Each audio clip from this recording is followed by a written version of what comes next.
heard her tell it. People on the streets say Sabrina speaks. Tune into the show, she will let you know. Tell all your friends and family.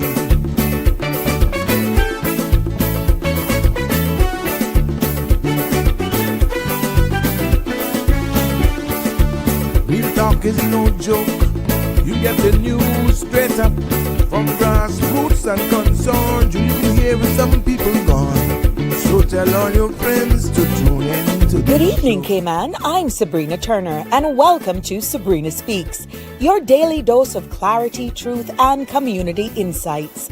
Every weekday from 5 to 6:30 p.m., we're tackling the issues that affect you, from national headlines to grassroots concerns. Whether you're in traffic or winding down your day, this is your chance to hear it straight and speak your truth. So buckle up, Cayman. We're not holding back. This is the show. We gotta let you know. Now we got to go.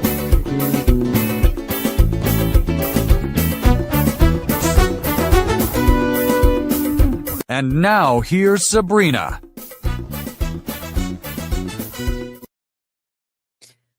Good evening, one and all. Welcome.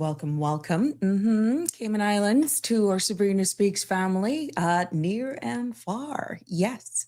Welcome to another episode of Sabrina Speaks, Voices of the Islands, conversations for the world, and the podcast where voices rise, stories unfold, and inspiration takes center stage. It's so good to be back with you this evening, and I don't know wherever you're from. I hope that, or wherever you're streaming us from, that I hope you saw some sunshine today, because even though we're in the tropics, today was one of those muggy days, a day where you could just do some comfort food, and if you didn't have to go out, it's just been one of those days where it's been that fine spray that your grandparents would probably tell you keep out of that because you're going to get a death of cold. It's been one of those days here in Grand Cayman.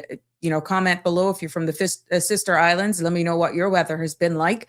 Let us know what it's been like. Has this been throughout all three islands? OMG. And it also calls for a nice bowl of chili or a good pot of rundown, or maybe your favorite porridge. Whatever it is, it's that type of day today. But it's Wednesday. It is good to be back with you again for round two. Yes. What did you think about yesterday? Yes. Oh my gosh. I am so pleased with all of you. And thank you all for always tuning in and for being a part of this space, for being a part of the community. I appreciate you so much.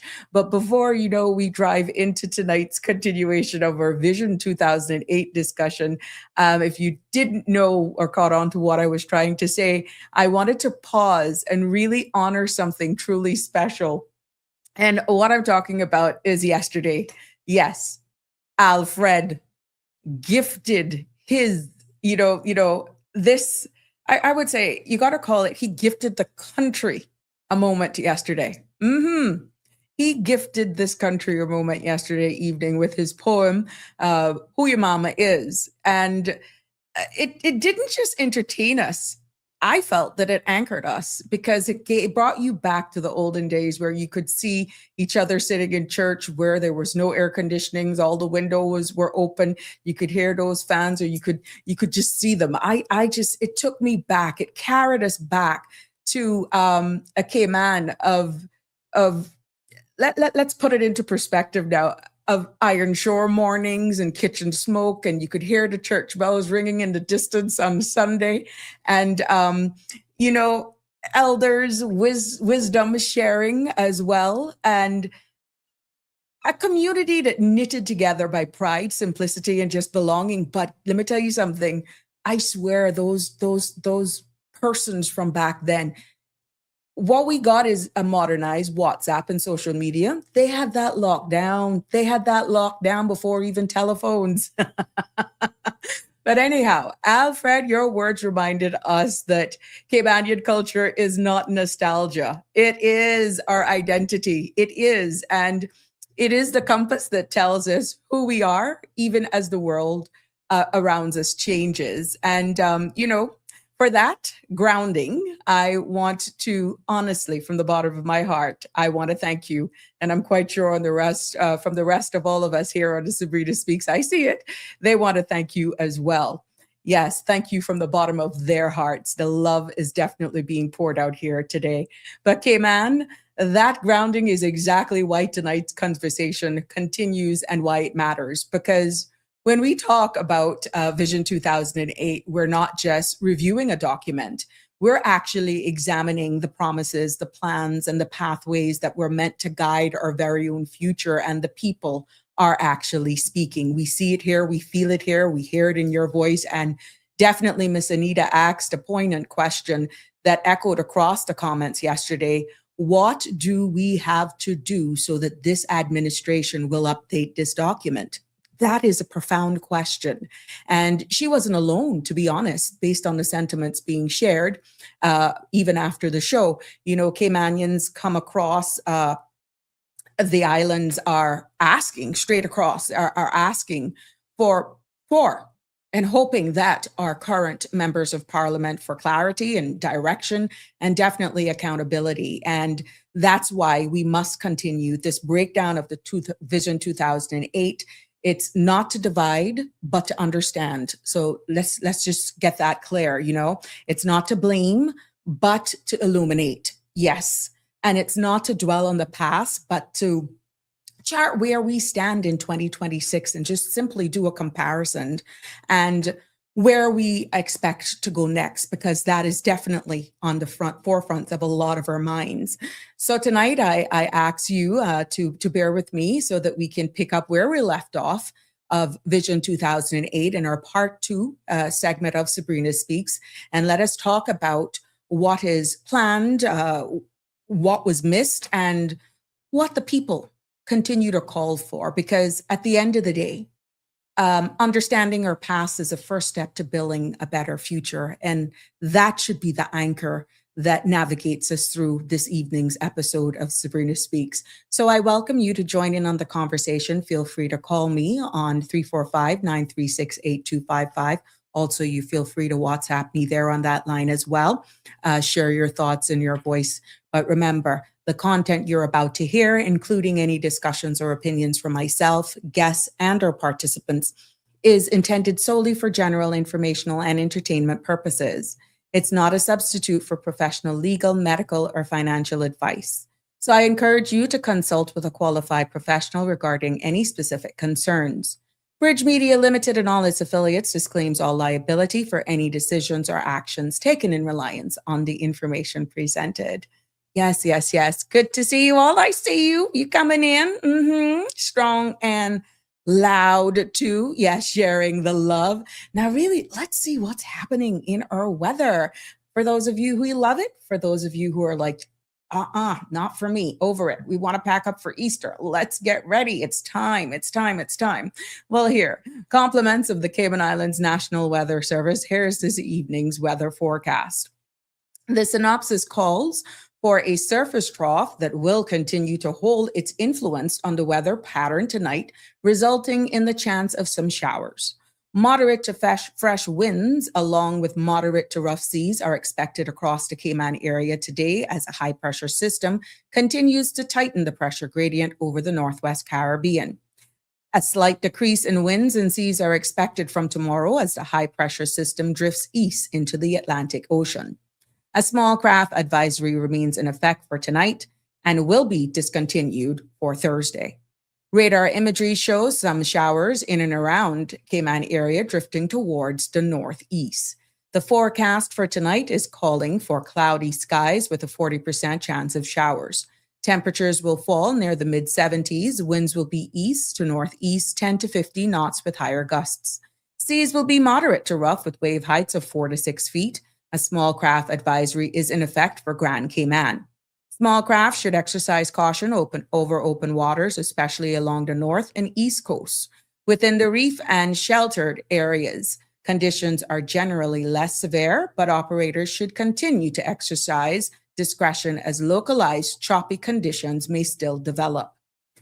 The forecast for tomorrow calls for cloudy skies with a 30% chance of showers.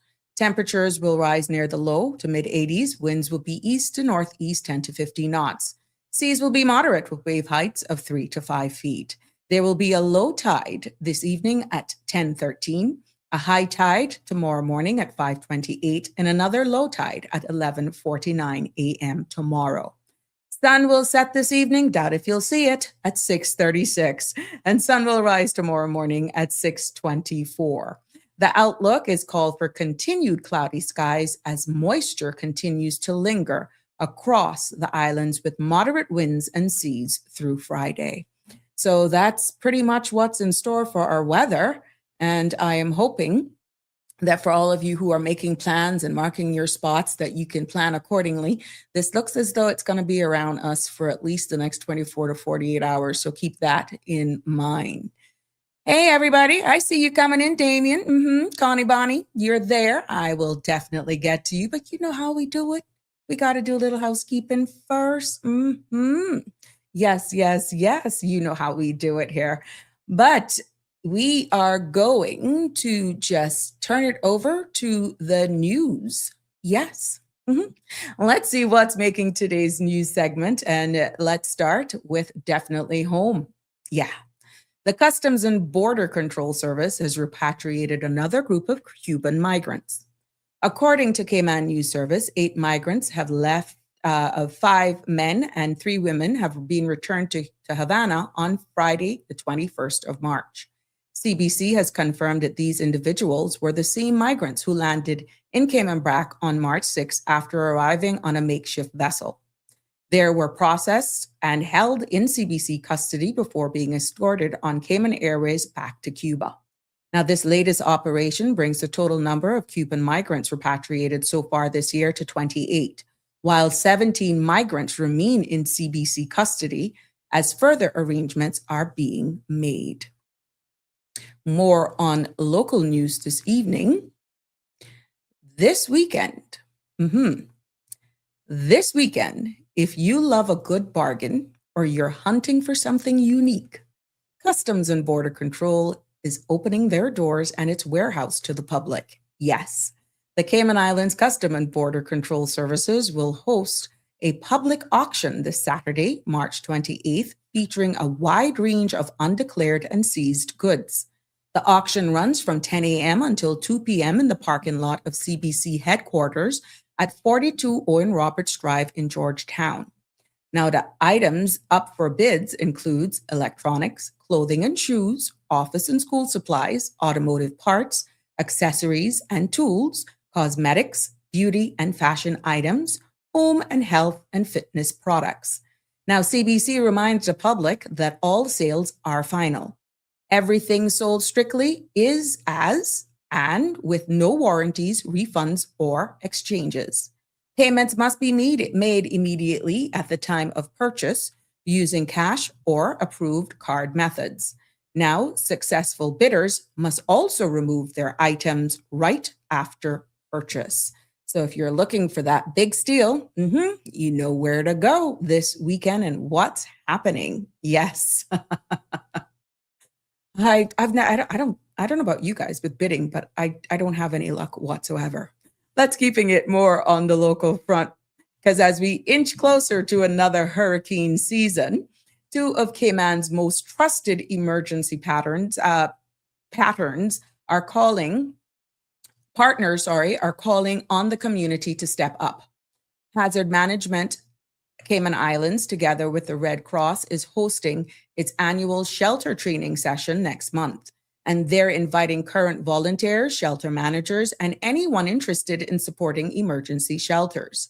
Now, the trainings takes place on Saturday, the 18th of April, and Sunday, the 19th of April. And this annual program is designed to refresh skills, strengthen coordination, and prepare volunteers for critical role shelter plays during storms and national emergencies.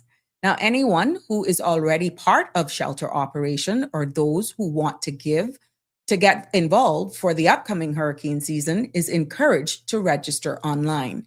And what I'll do, you see the registration there, I will post the link up definitely at the bottom of today's episode, along with this flyer at the end of the show. And we know how important these things can be. So I'm really, really hoping that the support comes out will definitely be overwhelming as we prepare for the upcoming hurricane season. Because Cayman continues to strengthen, in its role globally. Yes, we're on to the next story. Let's roll, keep it going here. Yes, we're strengthening our role globally in the regulatory stage. Because we have hosted high-level discussions that shape how the world responds to financial crimes. And what am I talking about? The Cayman Islands recently hosted the United Kingdom's Government Sanctions Forum, bringing together representatives from the United Kingdom, the Crown Dependencies, and overseas territory. Now, the goal was to deepen cooperation on sanctions implementation and enforcement, especially as the United Kingdom prepares to assume the presidency of the Financial Action Task Force. The Cayman Islands Monetary Authority partnered in discussions which focus on emerging sanction risks, including the increasing use of virtual assets and the need for robust regulatory frameworks supported by close international collaboration. Officials noted that Cayman's involvement in these forums reinforces the jurisdiction commitment to high compliance standards, effective supervision, and protecting the integrity and reliance of the global financial system. Yes. So, keeping it here in our local segment, just bear with me. A major policy discussion is emerging around the future of 7 Mile Beach and how Cayman plans to pay for its protection. Environment Minister Catherine Ebanks-Wilkes has confirmed that the NCFC government is considering a tourism-funded beach replenishment program potentially financed through a tourist tax or departure tax.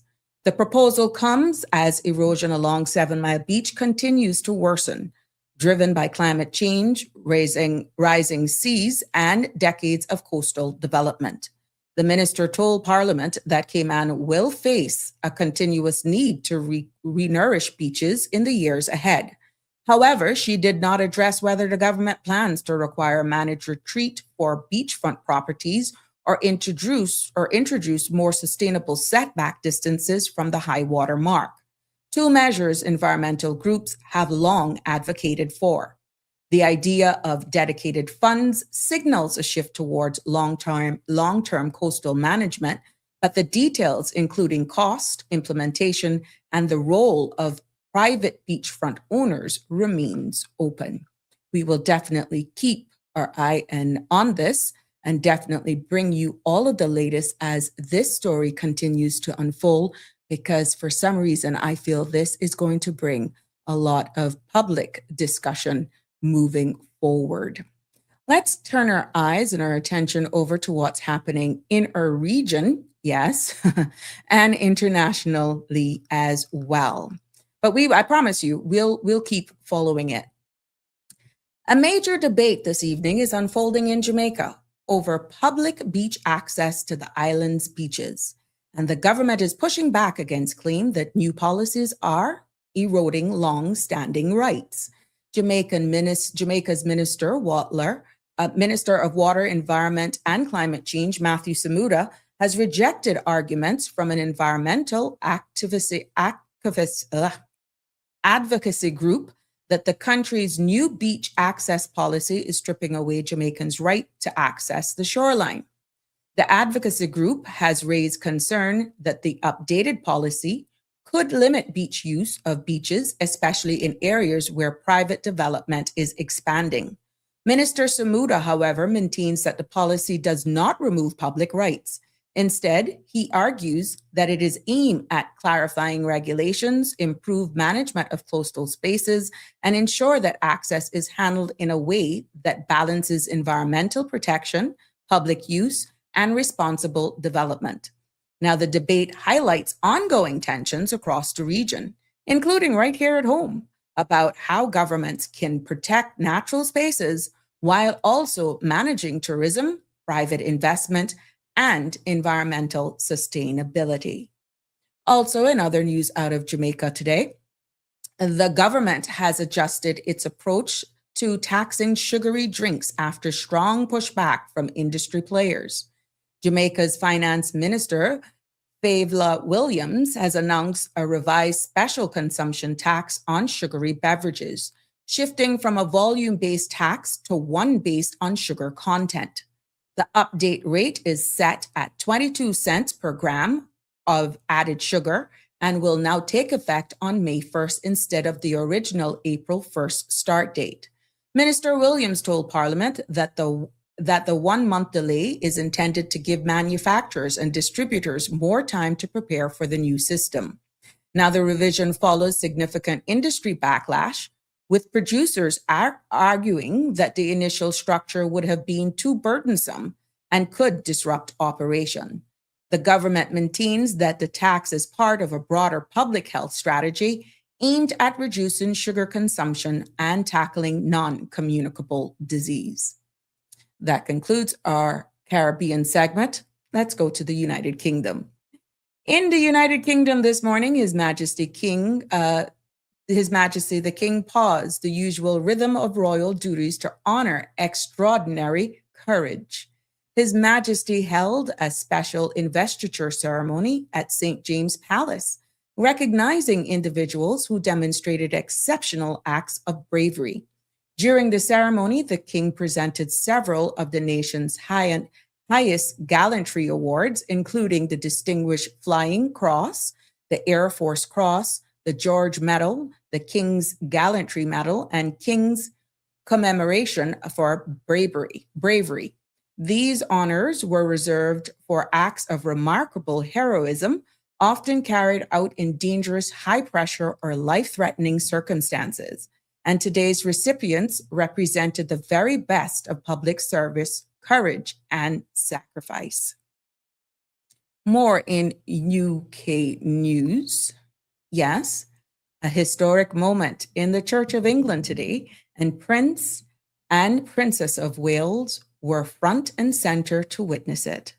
Prince William and Catherine attended the installation of the first female Archbishop of Canterbury, marking a groundbreaking moment in the centuries-old history of the Anglican Church.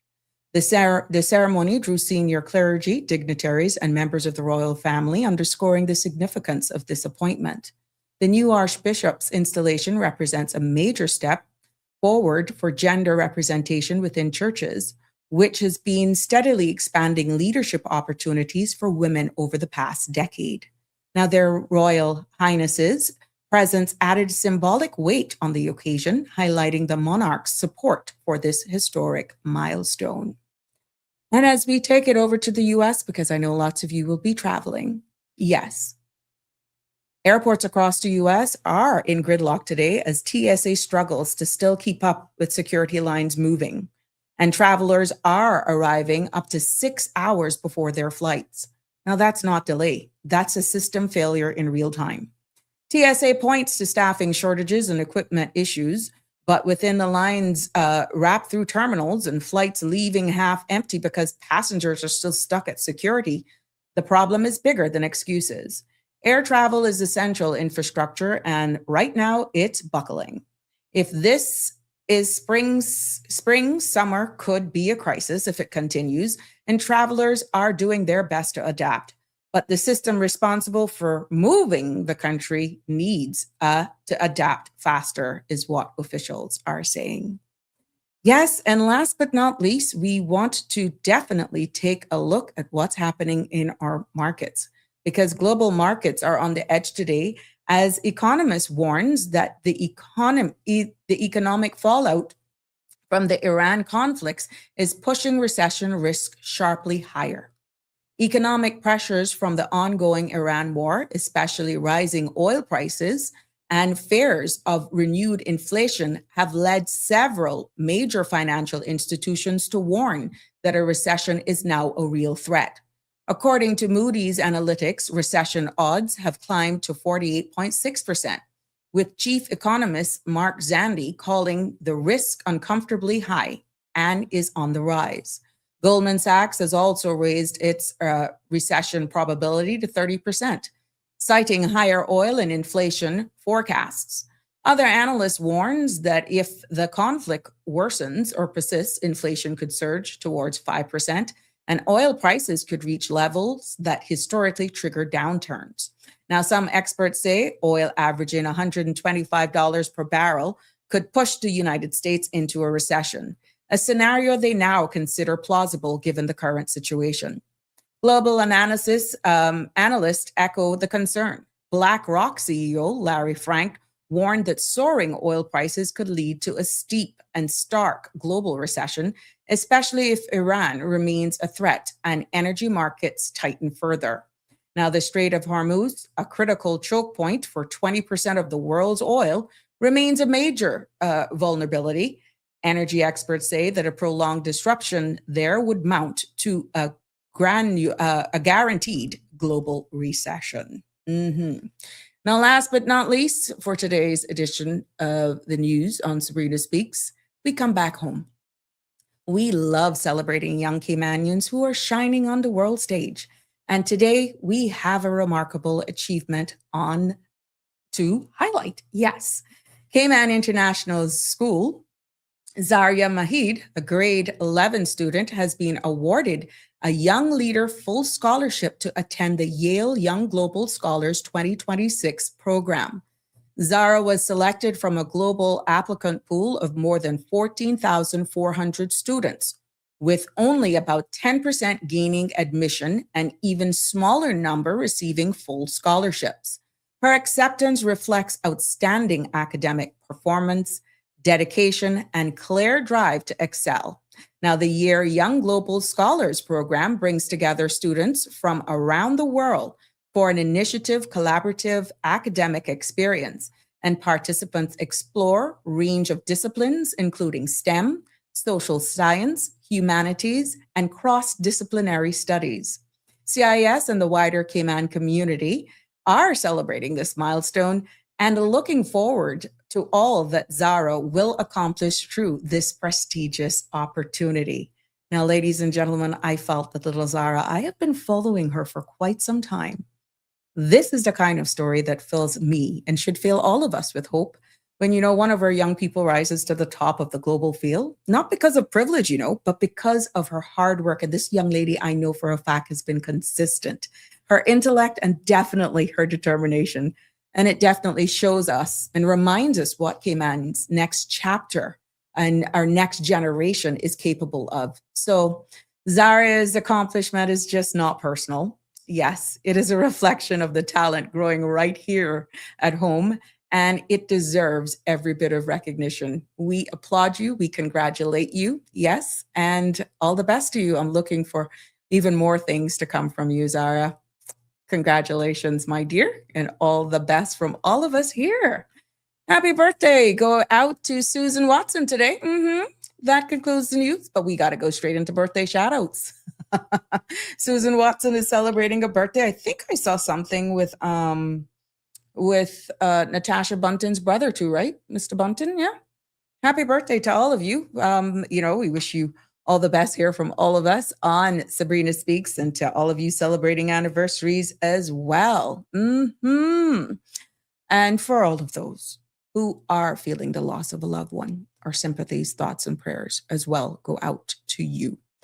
Marshall is in the house. Good afternoon to you, my sweet. Jimbo, hi. Definitely made my own sunshine today, and it was great. Lots of hearts to you, my friend. Yes, yes, yes. Connie, Sabrina Speaks in a kinder, gentler world, and the crew, of course. Yes, yes. Connie says, I'll be driving down from the Botanic Park, so I'll only be listening. I was volunteering. Oh, okay, good. Yeah, what did you find that experience like? Thank you for your service, is what I have to say. Jimbo says, hello, my dear Sabrina, Connie, and the crew of watchers and listeners. See, Jimbo, on to you. Guess I'll see you Saturday. Tight, auntie. You think? I doubt that. My friend. Jimbo says, Alfred has to get that published. Yeah, I want to copy. Yeah, I agree with you. I don't think Alfred realized what he's doing. And hint, hint, I think there may be some other stuff in the works as well. So this is only the beginning of what we can see from that talented young man. I'm so proud of him.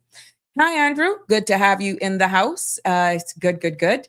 Damian Henry's also here. Good evening, all. Exceeding expectations is where a satisfaction ends and loyalty begins. That is so right. Thank you. Thank you for those little words of encouragement and inspiration all the time, Damian Henry. Alfred's, yes. Yeah, he's in the house, guys. Good evening to you as well. What a sad sight that is along the coastline. Yeah, it is, but it's real, Jimbo. That was a part of the news segment. Miss Dorothy's also here as well. Yep. Black Rock, one of the rulers. Hence, you read between the lines. Yes. Hey, Jillian. Did you move? No, I'm not knowing what you're talking about. Move to the new house. Don't know. Jillian K. What are you talking about? Anyhow. Connie Bonnie. Yep. Yep. And she's saying hi. But yeah, it's just good to remind you. Oh, for all of you guys who are, remember, this is happening tomorrow. Remember the groundbreaking in East End. I want you guys to remember all of what's happening. And also with Collins Memorial. So please, I want to make sure that you remember these things that are happening. And also the DG 5K is taking place this weekend as well.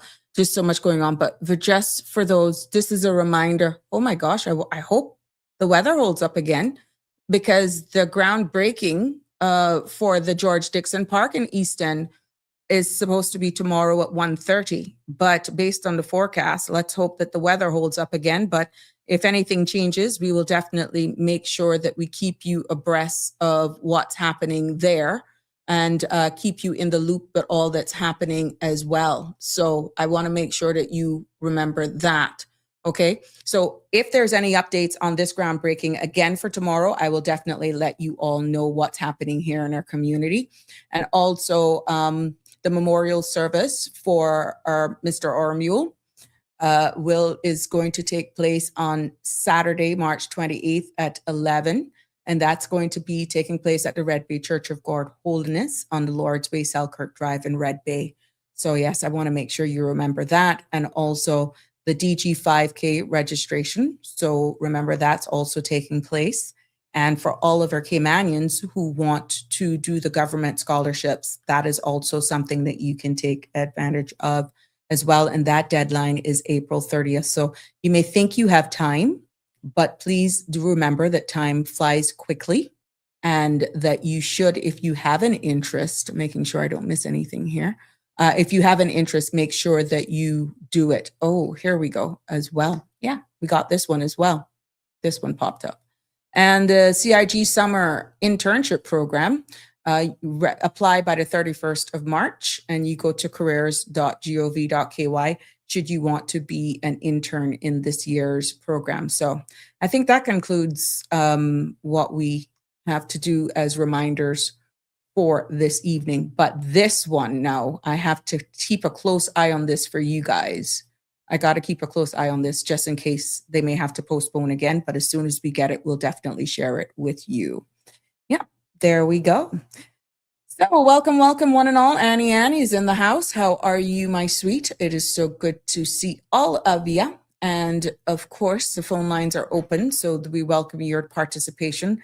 And we want to just get straight into what we wanted to cover. Yes.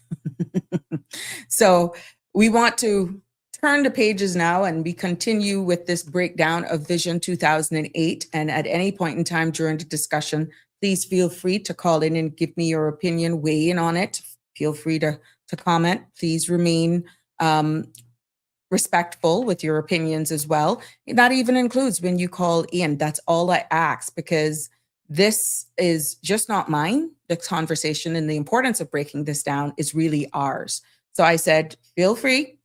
Please jump in, share your thoughts, send your WhatsApp, 936-8255, because your voice definitely matters, your perspective as well.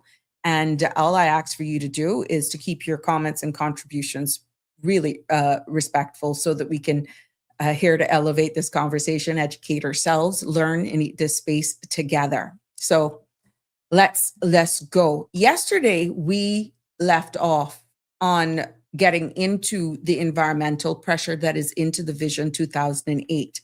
And that's what we're talking about, okay?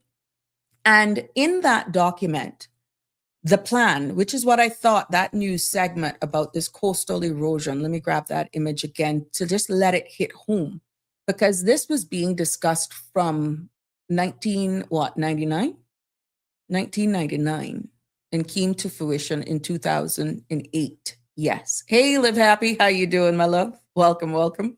Look at that. And in the Vision 2008, remember now, this was just the other day when we had all of those Northwesters coming in. Remember that particular image that came out of the BRAC? This was just the other day, this image on the screen. But in the Vision 2008, the plan warned that Cayman's natural environment, especially the wetlands, beaches, and coastal areas, needed stronger protections. And it is said, this document said that if we didn't take care of these areas, development and population growth would put them at serious risk. Now, look at this image. This is not 2 years old. In 2026, we're seeing the impacts and the effect on beach access, the debates on, and we're even seeing mangrove loss and the concerns about sustainability. And at the end of the day, the lack thereof of long-term planning, which was one of the biggest warnings that Cayman needed consistency from, was long-term planning that continued across different governments and different eras, right? And with Vision 2008, it said that without continuity, we would end up reacting to problems instead of preventing them. And that's exactly what's happened. And we planned, but we didn't stick to the plan. We see it in the document.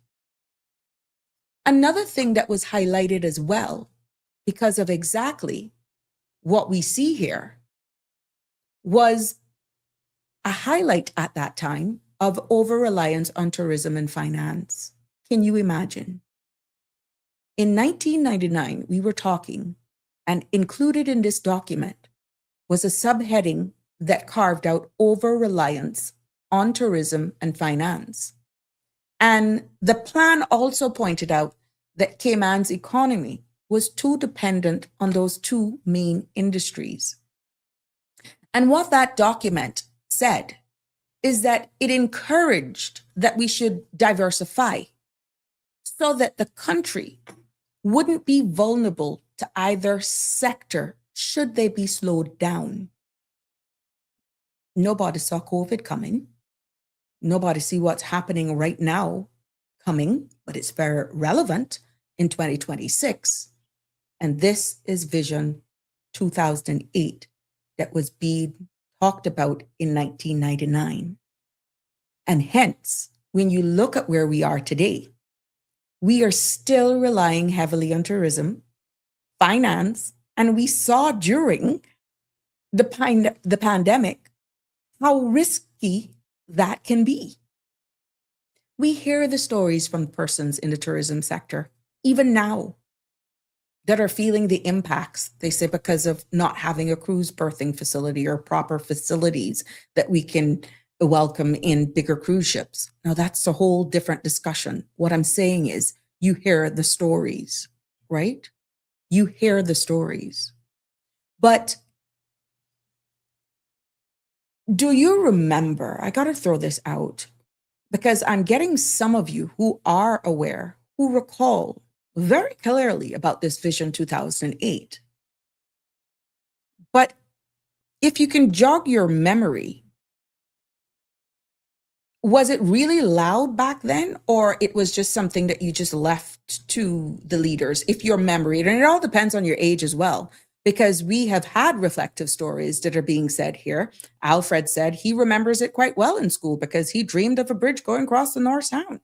We had Siobhan, who says she remembers dressing up in her, getting hair all dolled up, the best uniform there ever. Yeah. Making sure the clothes were clean. And she went out for the launch. She was proud because she envisioned herself in 2008. She even factored in how old she was going to be then. Yeah. Yeah. All of these things were actually still being discussed back in 1999 when we had beaches there. But look at what we have now. Yes.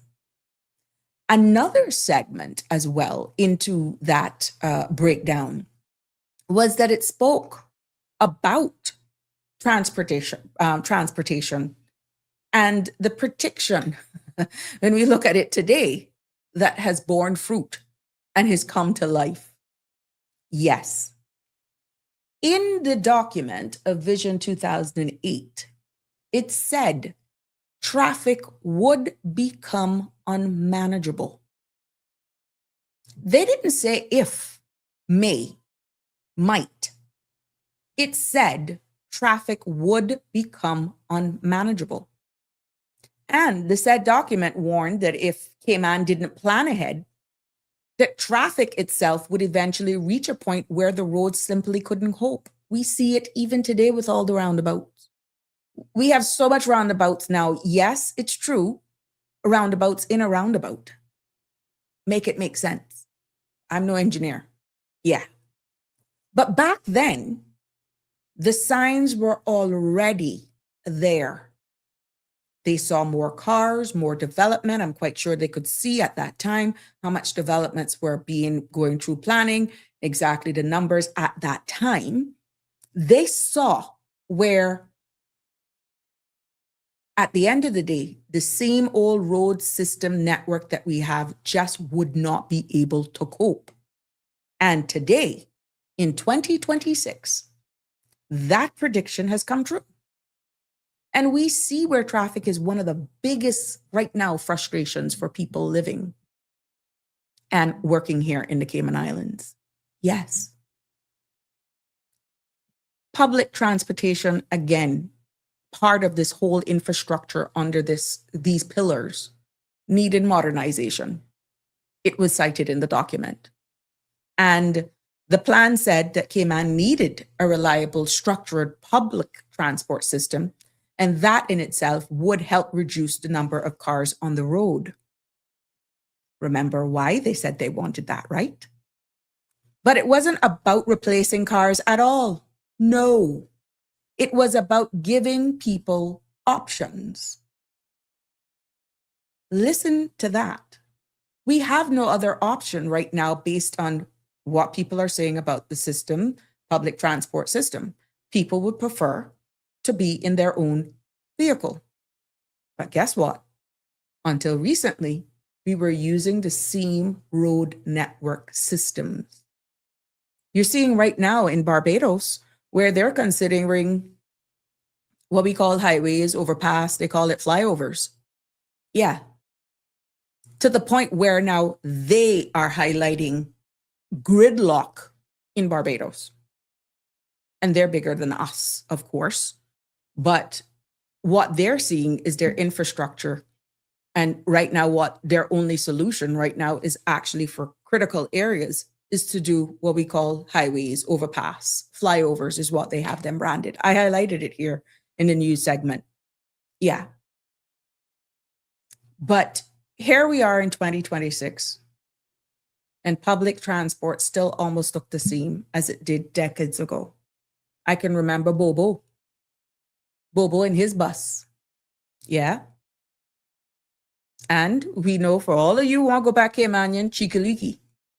Yep. Remember those buses? I used to take that as a kid and drive around town, Bobos on Sunday nights. We used to look forward to that. Big bus going around town, West Bay, all through, just to sightsee. We took it as a child. I remember that going through. Yeah. And now what we've come to smaller 16-seaters and that sort of stuff, we have really regressed in many ways, you know. if we wanted to better our transportation system. Why? Because what we're seeing right now under infrastructure is that without these modern systems, everyone depends on private cars. And what do you think that's going to result to? Congestion, which is staring us right in the front of our feet. Denver says, still tourism, but what? Where the cruise pairs come into play. Oh, okay, interesting. WhatsApper. Plain and Straight says, greed has been our downfall when it comes to 7 Mile beach erosion and many other important issues in Cayman. Jim says, who's commented, even a good public transport system. People want their freedoms with access to their own vehicle unless enforced and not giving people the options. Agreed. Andrew says, but I can expound on this a little bit more. And this is where they were saying that maybe people, when we look at the composition and the amount of nationalities right now that make up our population, a lot of the persons who have been invited to be here by work permit, contract, however, they're coming from many places where they've never driven a car before. They've never needed to own a car because they depend on public transport system, just saying. And hence some of the conversations being had, we're saying where if you weren't here for X amount of time, then you would have to use public system. That these are all ideas that people were suggesting could try and combat or keep the numbers down for the amount of cars on our roads. So it's not to say that people wanted to purchase a car as they got here. But again, we have had and heard the conversation of our public transport system. God forbid if it rains, if you don't pay a little extra, and you got to go into, let's say, deep into Savannah Newlands. We see where some of these taxi drivers, it's alleged that they have the route to go to as far as Cayman, but you're on your own at the 4-way or the 3-way or Chisholm Grocery. They don't go their full route. These are all the things based on the discussions, but I'm quite sure there are people out there who are in tune and they're aware of what I'm talking about that can validate exactly what is happening here. And when you have persons that can afford to purchase a motor vehicle for their helpers, for their nannies, to do the drop off and pick up, to do the shopping for their household, that comes in, yes, as a luxury, but it's more convenient as well. And that's another thing. A lot of our schools, only the government schools, have a bus system. It was a big discussion during our time whether or not private schools could consider a bus system as well, instead of all the private cars going to the private schools, again, aiding to the whole congestion in the mornings and peak pickup times from school. That's something maybe we can explore again on another topic. But to bring it back to this and exactly what the public transport system was intended to do, it wasn't about replacing cars. It was about exactly what you said, Jim, giving people options that they had a reliable public transport system that they could depend on. But when you're hearing all of the complaints that buses are not even doing their full routes, that's not giving people any sense of security that they can rely either on what is already right now in or put out there for the public to use. Andrew says, BlackRock just made a statement that the world has to take note. There's a recession on the horizon. How prepared are we in the Cayman Islands? Do we have a plan for food security? How will tourism and people in the industry survive? Our elderly, unemployed individuals, we cannot afford to offer stipend to work permit holders, $40,000 at $1,500 a month. Yeah. We're still asking and still waiting to hear from an official statement from them, Andrew, as well. Good questions that you've placed here. And I'm hoping that our powers that be at some point would answer them. but we have actually asked for at least some update. We're still waiting. We don't know. And as we continue to see what's happening around the world, this is not fear mongering. This is reality, whether you believe in BlackRock or not. I mean, I read a part of my news segment this evening. A number of people who are watching what's happening is saying it's imminent. This is the closest they've ever seen it. And pretty much once fuel goes within $125 to $150 a barrel, hello? Yeah, it is the green light. So excellent questions. And that's why your questions and comment is on the screen. Jim says, these persons are obvious just watching them drive. Those persons are obvious just watching them drive and or where they're from. These persons are obviously just watching them drive and where they're from. Alfred says, wherever it has been attempted, charging people to use their cars in city centers at peak hour has been hugely unpopular, but it has also worked. Oh, okay. Singapore has the most sophisticated approach with a rate that fluctuates based on the intensity of traffic on the road. Interesting. Plain and Straight says the government administration building should have been built outside of Georgetown, somewhere to the east. That was very sensible. That was a very sensible option that was soundly rejected by the government that was in control. Okay.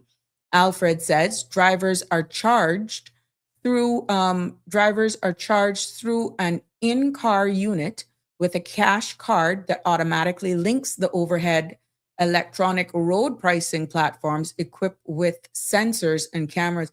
Alfred, you sound like the Jetsons now, my love. You and I'm telling you, can't work.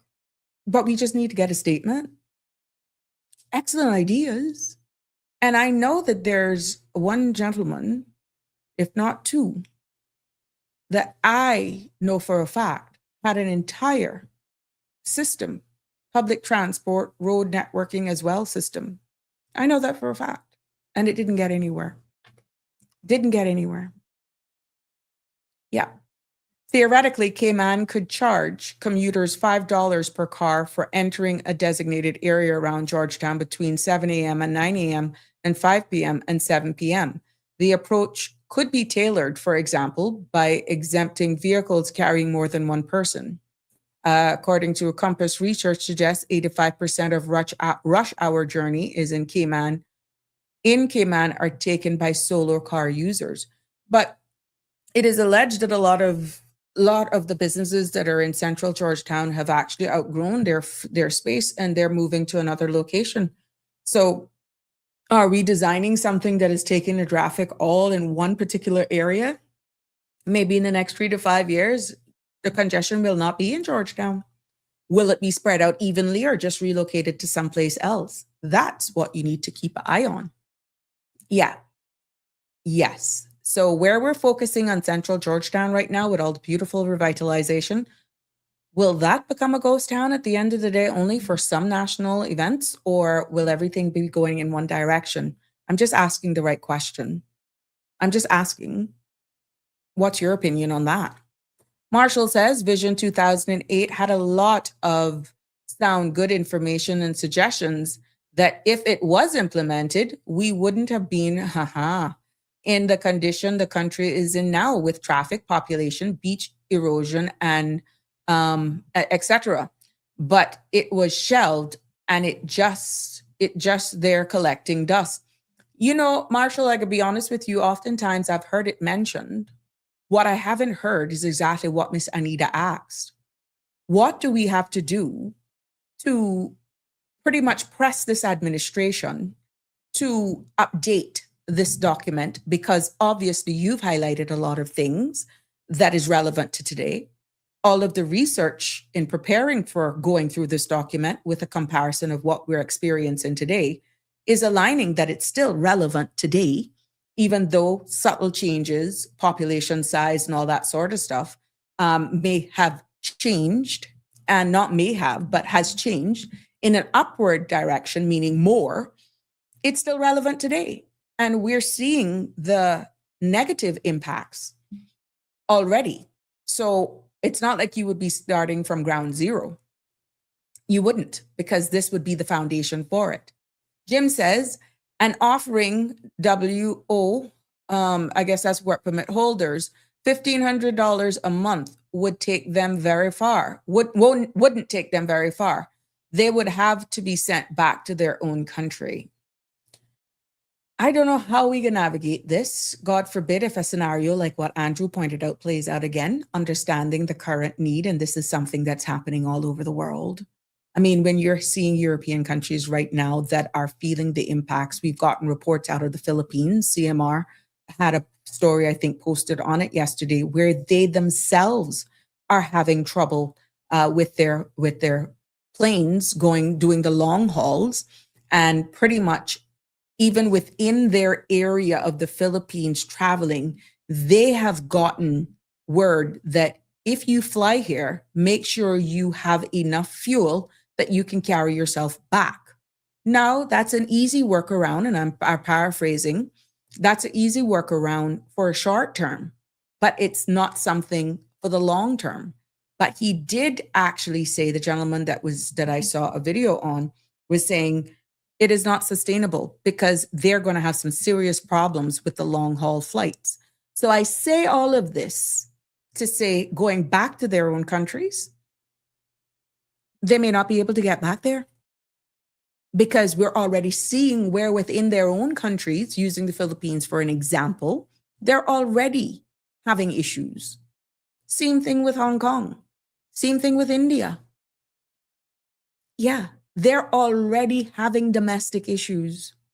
And we're seeing where flights have been discontinued. We're even seeing where US brand carriers.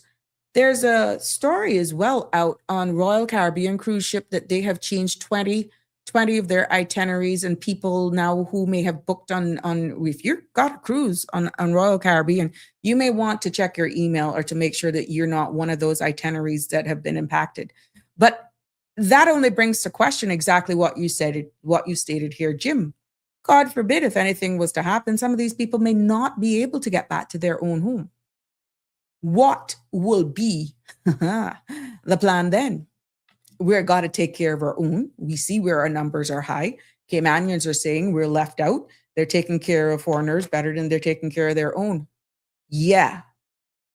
What's going to happen, Jimbo? Some people are too proud to use the bus.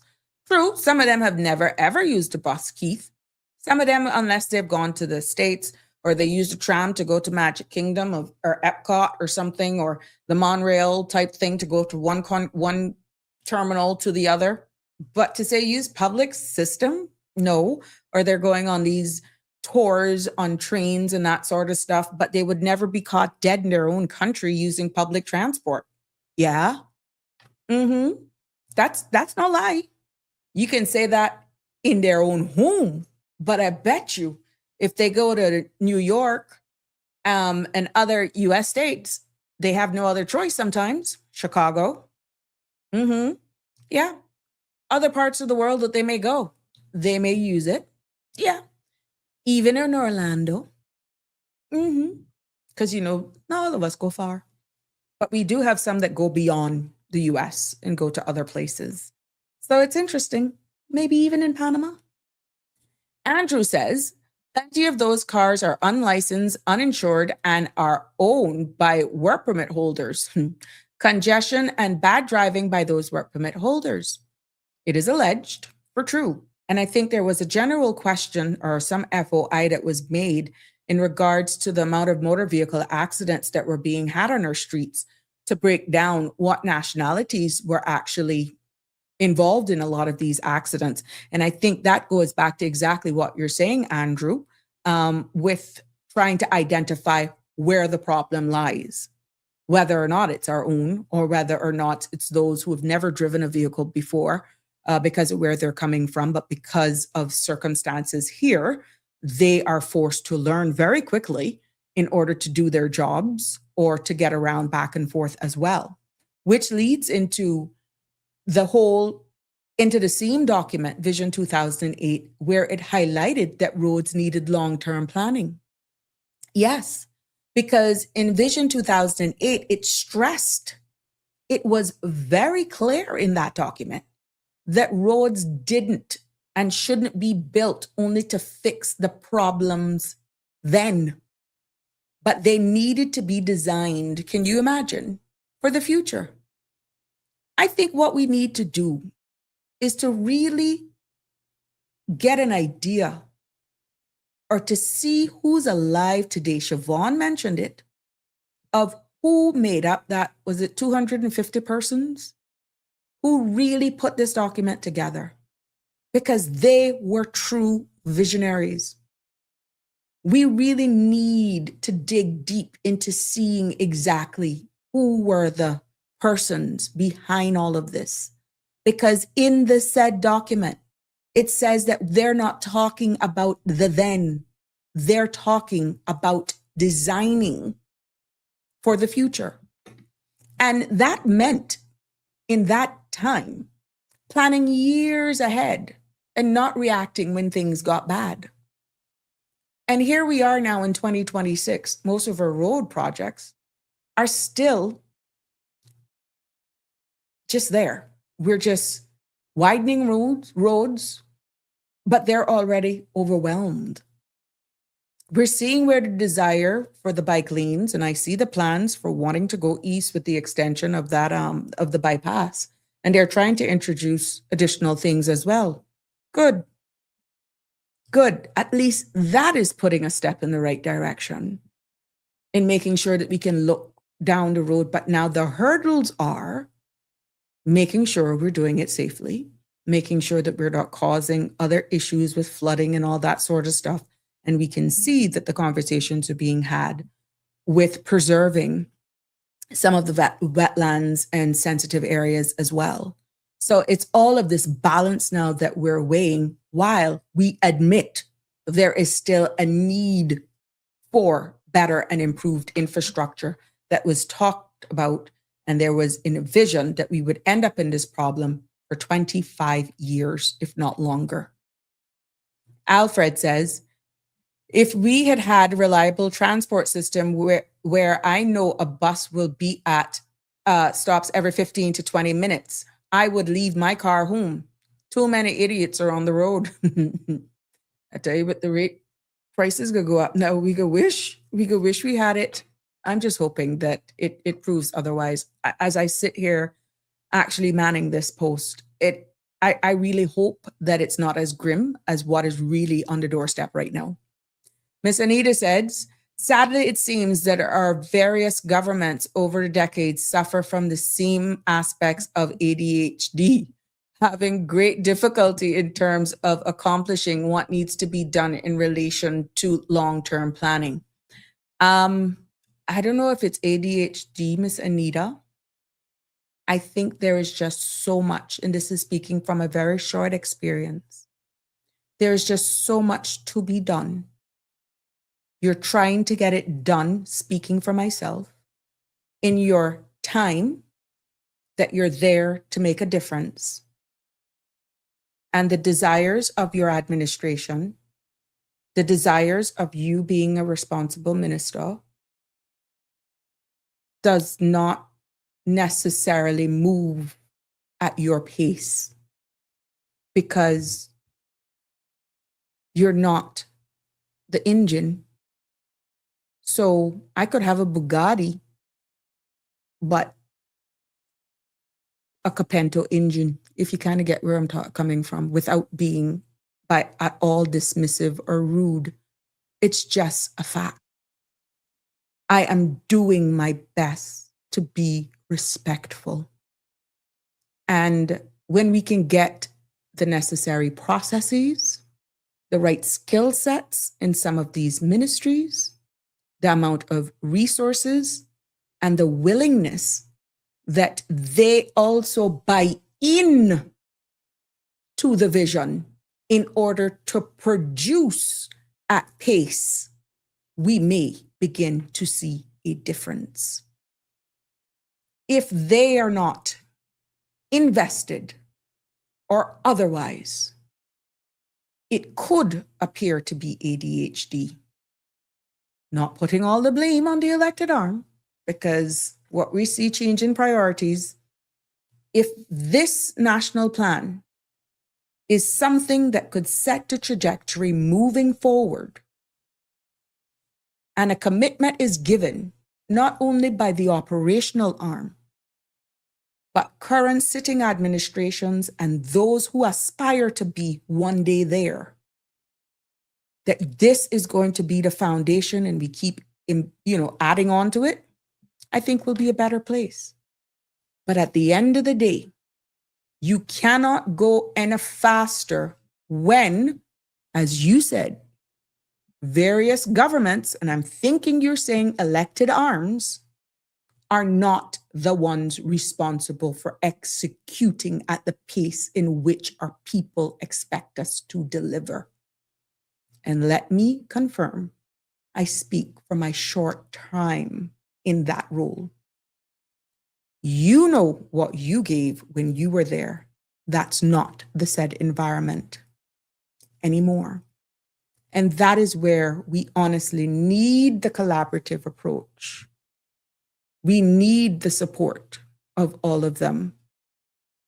Because when we don't get that unity, that buy-in to take all of us forward, this is what happens. And before you blink, there's another set, another government in. And then it appears nothing changes. Nothing changes. Plain and straight, how hard could it possibly be to get a reliable and cost-efficient public bus system started when there are thousands of models around the world that we can choose to use? We cannot keep.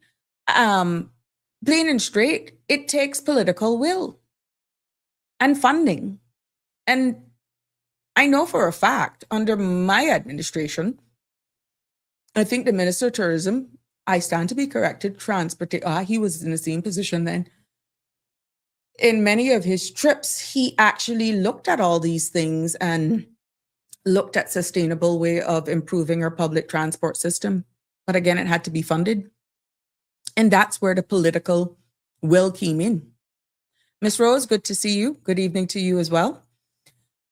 Damien says a growing population and key infrastructure, including coastal roads, airports, and sewage systems, makes the islands highly vulnerable to sea level rise and deteriorating roadways, not to mention living conditions. Quite right.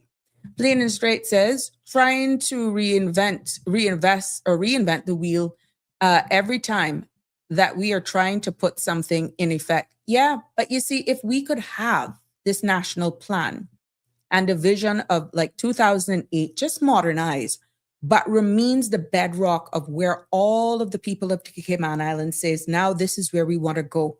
This was started 25 years ago. Here we are in 2026. You can't say we don't have proof of beach erosion.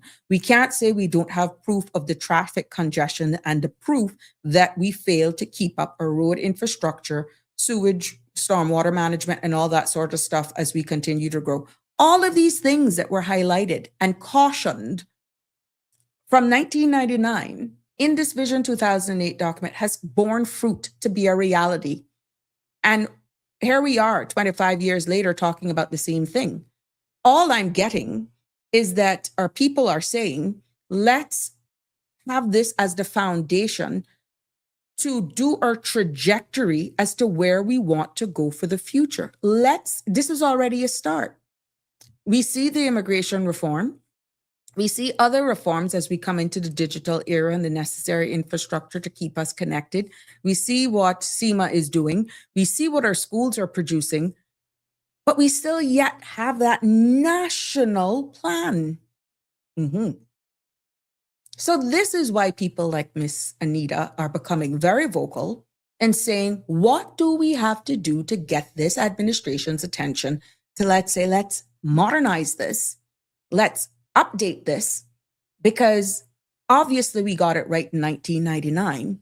Let's try not make this opportunity in 2026 pass us by to not at least try to implement a document like this using this as a foundation.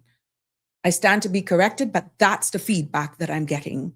Please feel to comment below or give us a call and weigh in on it yourself, 345-936-8255. I'd love to hear exactly what's on your mind. Denver says, Cayman Bay is sucking in up KPMG. 3,000 plus employees are moving into Cayman Bay when the new building is completed. Which is why I asked a question earlier on. We are hearing that a number of businesses have outgrown current infrastructure that is in Central Town, and they're being relocated to various areas. So what is then going to happen? Are we spreading it out, or are we just relocating to one area and eventually, we're going to be complaining of the same thing, let's say another 10, 15 years from now, where in certain areas it's a bottleneck? Let's see. Jim says, there is little to no parking available at Cayman Bay now, especially during the week. They're all filled up. Maybe there's a plan for that. Clean and Straight say they should sell the Glasshouse site, the old government admin building, as site, and the site behind the legislative building, and build a new government admin building out in Red Bay Prospect spot or further east. What I heard in some of the discussions in regards to the old tower building, which is behind Holsam Bakery, tower building site immediately behind the Parliament, is that Parliament was looking at possibly using a portion of that to extend a parliamentary building. That's right now in discussion. So we'll keep an eye on that as well. Jim, they will all accommodate their investment. Denver says. He also says they're not going to build with parking accommodations. That makes no sense. I guess at some point in time, there must be some vision where we're all going to carpool at one location and then just be shuttled into to this area. I don't know. And this is why it's important for us to just try and connect some of these pieces together when we have conversations like this, because you're seeing what's happening before your eyes. And even as we have some people commenting on the show and they give their opinions, you hear me keep asking the same questions. How can people ask these questions or query this or query that when they're not even able to identify certain things? A lot of the commentary that you guys are making right now is that you're picking up something and you're trying to connect the dots, but you're not sure. Why you're not sure is because maybe we're not in certain circles. Maybe you're not picking up on certain things that are happening around you, or maybe we just suck at PR from those who should be telling us certain things. I don't know. What's your take on it? I welcome your feedback. Clean and Straight say we absolutely should be regularizing using the public bus system like they do in other countries. But that just cannot happen with the bus system that we have now. And Clean and Straight, I'm telling you, that's what people are saying. Cars and expensive food is what made America great, but they got unaffordable have too. You win some, you lose some. Yeah, you're quite right there. And we're seeing how that's playing out now as well over there. OMG. Andrew says, how many households have 3 or more cars owned by father, mother, and children are traveling into Georgetown, but most specifically Cayman Bay, as Georgetown is commercially dead?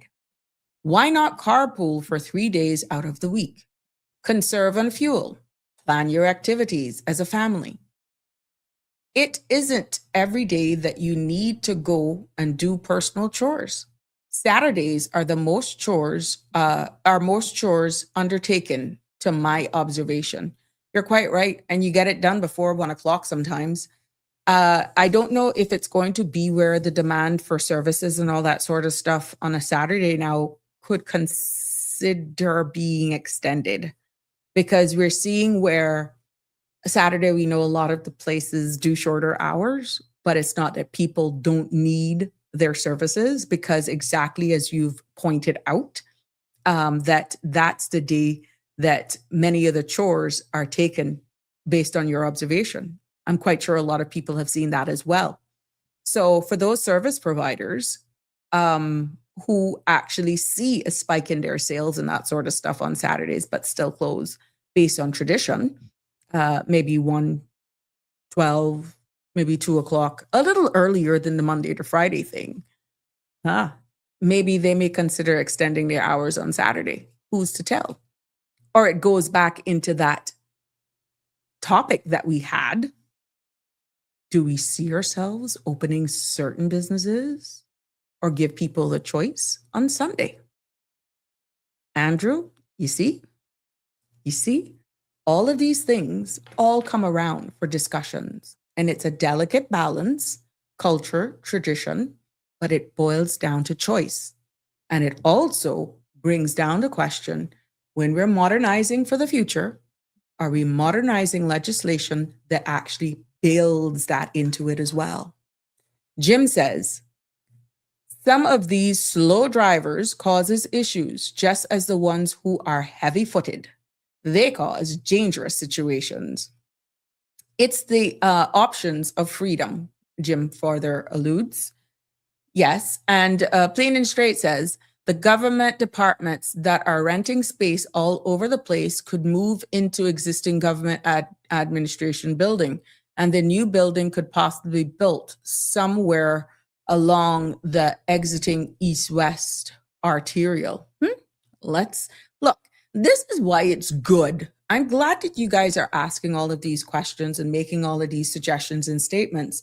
This is why it is important from a national perspective, just not when the sitting of Parliament that they're debating bills and they make these statements and all that sort of stuff, that certain times at some point you do substantive press briefings. I'm not going to give up on that suggestion. And you guys have agreed with it as well. All of what you're highlighting here in ideas, somebody goes back and they look at the comments, because I know that they do have people feeling these shows and stuff, and they get their feedback on what is being said, and don't think they don't look at your comments.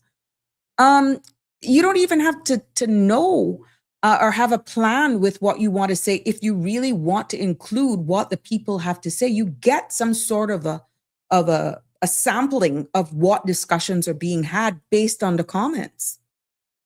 And they could tailor a lot of their public-facing discussions, and let's say a press briefing, based on the accumulation of comments and statements, suggestions, to either say, let's see from this thing, prove that we're hearing what the public's saying about this, and this is where we are as a government, and this, come from it from that perspective. You guys wouldn't be saying things like this or questioning if you had an idea, but what I'm of nationally where we're going. And updates,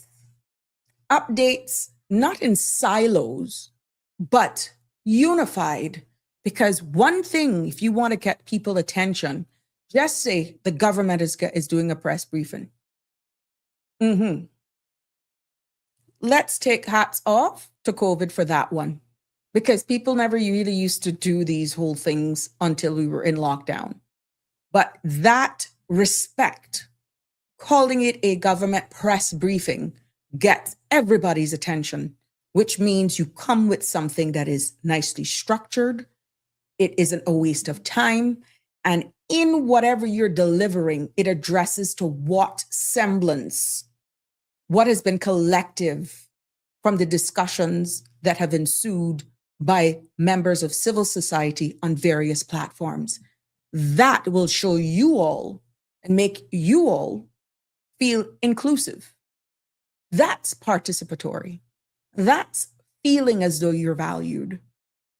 Yeah. So a lot of what you're sharing right now could be actually less frustrating, less felt as though you're ignored. If certain things, if certain behaviors were actually displayed, and just have a simple press briefing that encompasses or address some of these things. Again, it's a suggestion. We're on the ground, we're seeing it, we're feeling it. I'm hearing and seeing all of your comments. Let's see if they will respond. When we go back now to Marshall says, I think that if the government had a good, proper bus transportation, more Caymanians and expats would take advantage of it. But it is not reliable and people can't depend on it. Clean and Straight said exactly. Not so sure about what. But that said, they said that government admin building could be built out east because the businesses were there in town. Then Dart came and built his city, and many of the businesses left town to go to Cayman Bay. Miss Rose says, earlier, more the joggers and walking people are too much reflected and distracting ongoing traffic on Westbury Road that need to be correct. Oh, that needs to be addressed. Okay. Better lighting, I guess, and people being responsible as well, Ms. Rose, but thank you for that suggestion. Denver said, I think you read my comment back to Jim. Oh, about Cayman Bay wrong. They will not build without parking accommodations is what I said. Okay, got you. Thank you for clarifying that. Andrew said the landfill is overburdened and has not been 100% addressed. For every person on island produces 1 ton of garbage per year. Our environment is threatened, no beaches, roads impacted with more traffic, and need more maintenance and repairs. The list goes on and on. We import 100% of food, everything. Mia Motley just announced that they are doing overhead ramps to address their traffic issues. However, they do export products and bring in revenue. They also announced a financial, I think I didn't see anymore. Clean and Straight said, I've never understood why the stores close early on Saturday when they know that is the only day that many people have to do their shopping, errands, etc. That has always struck me as ridiculous. Clean and Straight also says, I'm just throwing things out there as you speak and other people comment. That's why I love you and your show. Oh, okay. And I try to get them, to be honest with you, Clean and Straight, because it actually aligns and keeps, I find, on topic as well. And we get to know exactly how you guys are feeling. Andrew says, the other alternative is to limit the amount of cars family can have. 1 car for, we want people to go crazy. Sorry. Limit 1 car per family and 1 scooter. Bermuda car dealers will not support is there. And many families want their independence. Okay. Jim says, as far as a dump, we need a serious recycling plant sooner than later. Well, again, I think there were some utterances of what plans they have for that. Yep. Yeah, I realize. Connie, thank you for saying this because they opened back up their plant side, right? Yes. I thought I saw that was one of the flyers that I didn't post, or did I save it? Anyhow, I'll remind them. Yes, I think something opened back up there. Thank you for reminding me on that, Connie Bonnie. Anyhow, getting back, this is why I love you guys. Getting back, also in the Vision 2008, it says that land corridors also needed protection, which is why we're talking about that road extension now when there's a tug of war between protecting these sensitive lands and all that sort of stuff, freshwater lens, causing of flooding and all that sort of stuff, right? But in Vision 2008, the plan also warned that Cayman needed to protect land for future roads and infrastructure. Yeah. Because once land is developed, it's almost impossible to reclaim it for public use. We are seeing where that's a problem. So without a vision, how could we have known, and I stand to be corrected, if there was always a plan for the East-West Arterial to go as far as Frank Sound? If you knew, you had an idea of a footprint, and you look at the surrounding lands around there, If there was really continuity in succession planning from one administration to the next, maybe we would not have been landlocked by persons buying up huge parcels of land that in many cases fell in the footprint of exactly just an example of where possibly this road extension would want to come. And because, again, it goes back to Mr. Roy Bawden's book and so many others who have come before me that says it was a free market for anyone to come here to buy land. That's one thing. But if there were any discussions for future road developments, infrastructure, or protect even for your own locals, then with the lack of vision and planning, going blind, no protections for who can buy large quantities and acres on top acres of land. Now you understand why we're in this mess. Because the very same land that was probably owned by persons, individuals, and not necessarily owned by government, our own government could have possibly had certain things put into place with the permission of landowners. I'm just saying, thinking forward in hindsight 2020. These are things that you could possibly have baked into future developments. But if that wasn't done, you can't then tell or demand somebody to sell you their property. And again, that's debatable. We see what's happening with Red Spot. But who do you blame? Do you blame the administrations or just lack thereof of having something like this enshrined in a document that it clearly states what the expectations are when it comes to protection of land corridors for whatever use, be it housing, roads, infrastructure, whatever? Yes, I go back. Once land is developed, and in this case, not only developed, once land is purchased and it's not purchased by government, it's almost impossible without costing the people millions sometimes of dollars, legal battles, to reclaim it for public use. And what we're seeing is that today, development obviously has moved quickly, that many of those potential corridors are gone, and here we go, are stuck with our options being limited right now. And traffic is now one of Cayman's biggest frustrations. One of Cayman's biggest frustrations. Morning and evening commutes are definitely longer. We hear it. We feel it. I've been in it. And the roads are crowded almost every day. We have discussed it right here on this platform. Sundays don't even look like Sundays anymore because of the amount of people that are on the road. And if you be honest with yourself, public transport still hasn't been modernized. In many a case, it has been fragmented. It's smaller. Because at least even when back in the day that our numbers were smaller, you had bigger buses that could hold more people, and they were doing a better loop than with all of these little buses not even doing their routes. Look at value for money back then versus now. Yeah. Because we're still relying on the same basic system, even though the population and the number of vehicles have grown dramatically. We see the headaches that our emergency service vehicles go through just because the lack thereof infrastructure that, God forbid, it's you or your loved ones or anybody in those emergency vehicles at certain times of the day, you're stuck.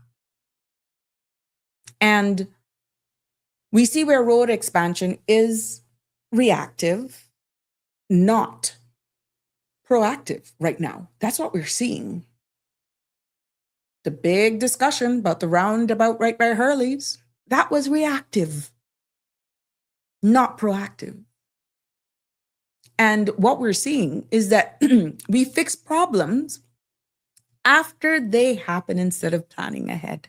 like this document had envisaged. Yes. And no one can deny that development has not outpaced infrastructure, because we're seeing buildings, we're seeing businesses, and housing have grown faster than roads transport system needs to support them. Yeah. And you don't think that Cayman crisis could have been avoided should even this have been put in place? So at the end of the day,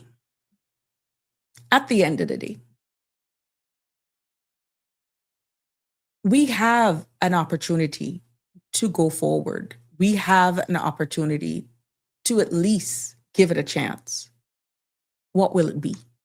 Plain and straight says, Andrew, I don't think that the one car per family or per household would work because there are so many multi-generational households.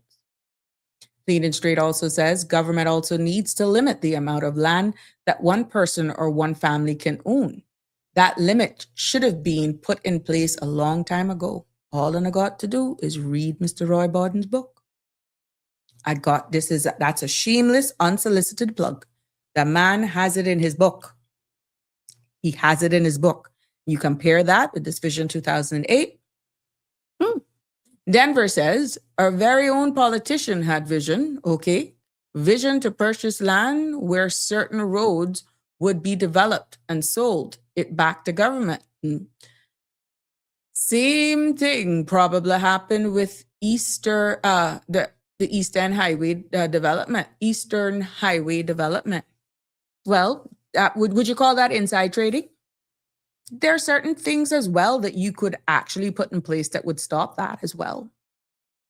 So with all the accountability and all the declarations and all that sort of stuff, that we have to do now, certain things, and this is where it goes back to the conversation that ensued. We are our worst enemies sometimes.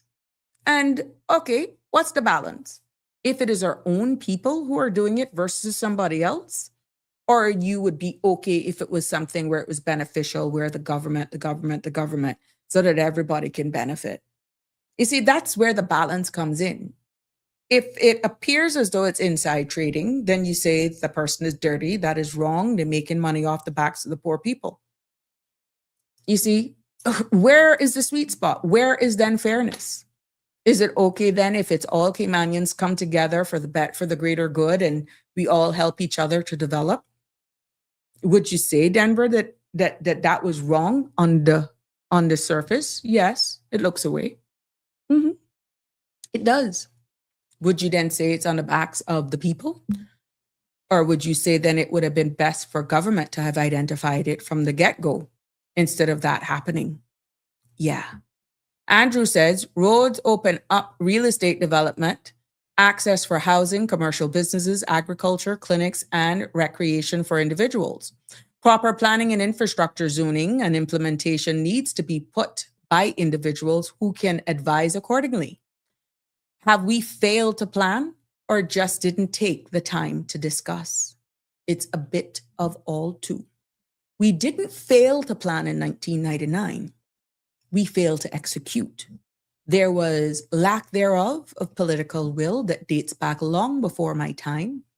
And we have developed a behavior of just being reactive more than being proactive. And if we can get back to a stance where we can be more proactive and stop treating the symptoms instead of treating or getting to the solution, then maybe we may see ourselves headed in a better and a brighter direction. Dewarn Kafai, if I can afford 2 houses and someone can't afford 1, that ain't my issue. Well, you're quite right, because it's the truth. And at what point, some people have done very, very well for themselves, We have a lot of Caymanians that have done very well for themselves. And we cannot say that there are not opportunities here.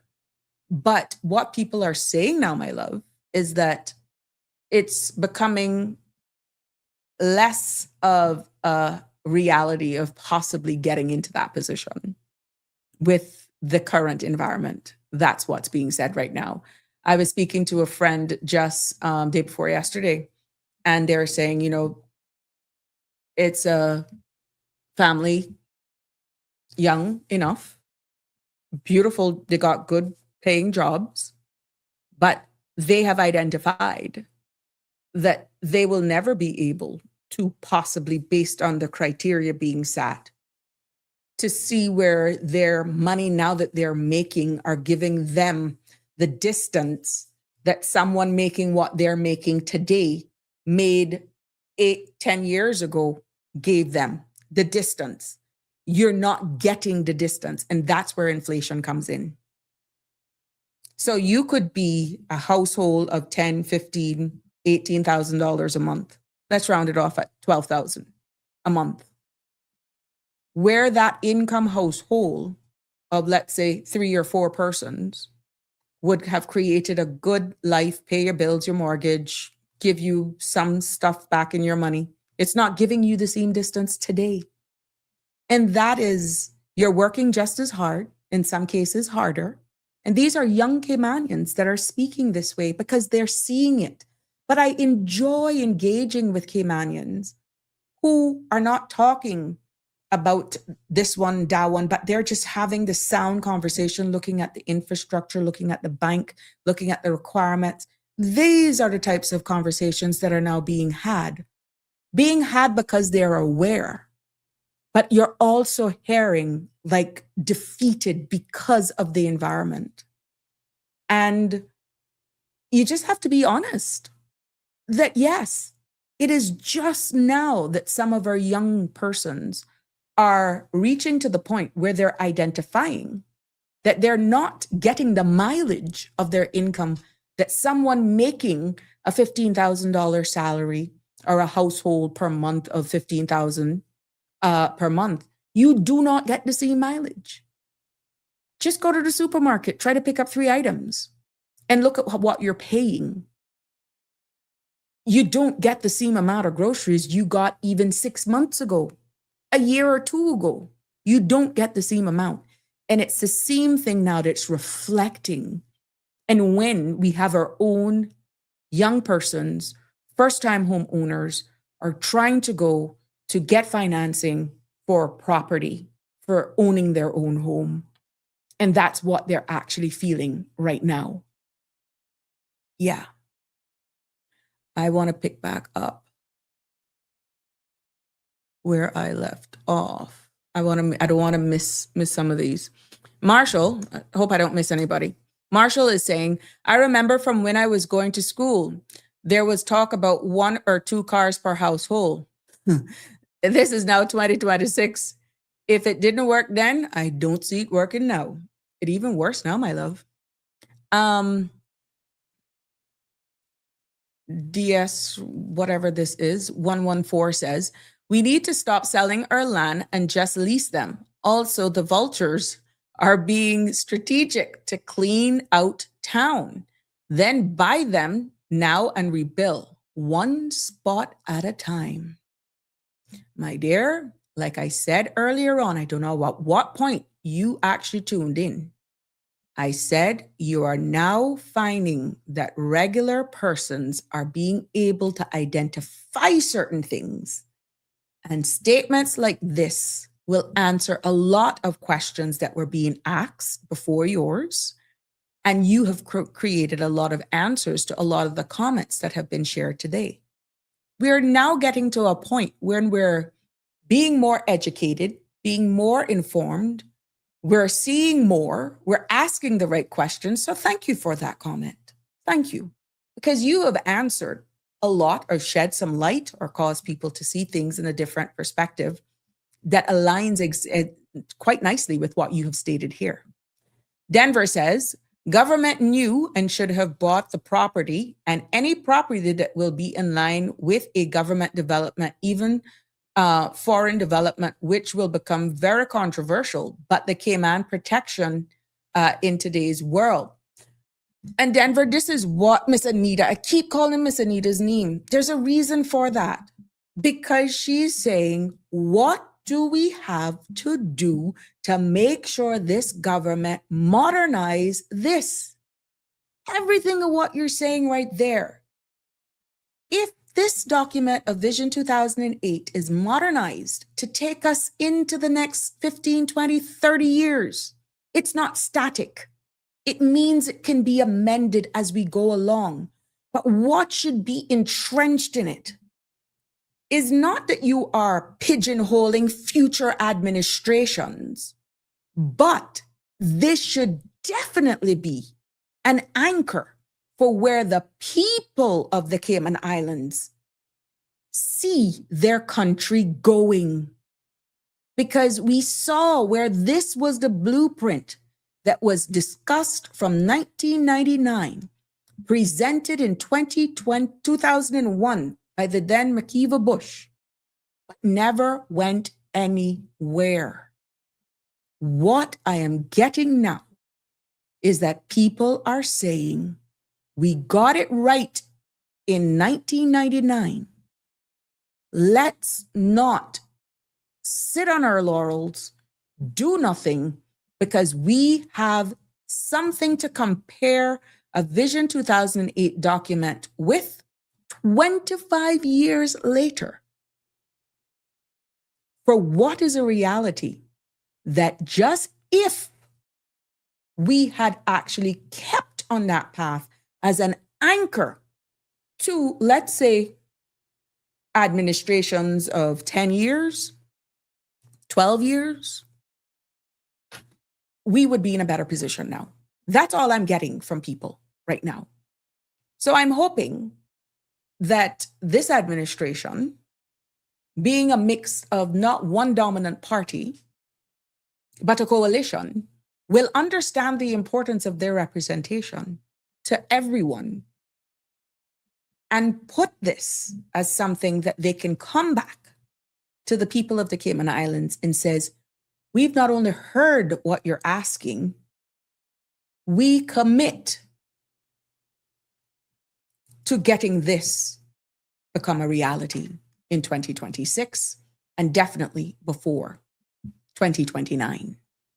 But that will take the also buy-in of the operational arm of government and making sure that it can be delivered long before this chapter ends. Stop allowing permit holders from having, this is a comment, stop having work permit holders from having a vehicle and purchasing lands, building businesses on the side, and selling online to subsidize themselves.